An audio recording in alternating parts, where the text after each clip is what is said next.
Hello, my dear amazing learners. So, today we look at the first lesson, Living World. So, for Living World, first we have to look at the syllabus. So, according to the syllabus, we will be focusing on the syllabus that was published last year, that is 2024.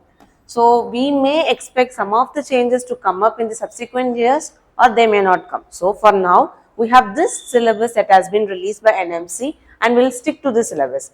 In case there is addition of some more topics or deletion of some more topics, we can work accordingly.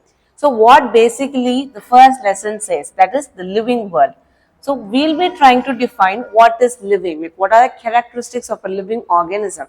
How do we say that this is living and this is non-living in a deeper sense? So, we will be working on that. Next is biodiversity, what basically biodiversity means, and next need for classification.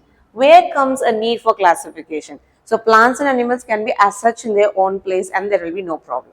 But still, we have to classify for our own comfort. So, the need for classification will also be studied. And then taxonomy, systematics, these are kind of very closely related, but still they have minute difference among them. So, we'll also look about that. Next comes the concept of species. How do we define a species? What is a species? All these things will cover. And then taxonomical hierarchy. What is a taxonomical hierarchy? What do we define? How do we define it? And what are the components of it? So these will be covered in this aspect. And the binomial nomenclature. Just like we are naming our kids, we'll be naming plants, animals, microbes, even fungi.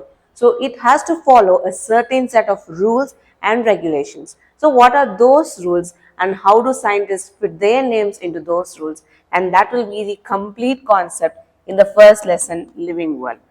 So when I taught in the earlier session, during my introductory session, I told you these lessons can have direct NCERT question, that is fact based question. So you can give less time, you can also get more marks because the lesson is relatively very short compared to other lessons. So try giving importance to the living world and we'll look at more about it when you get into the lesson.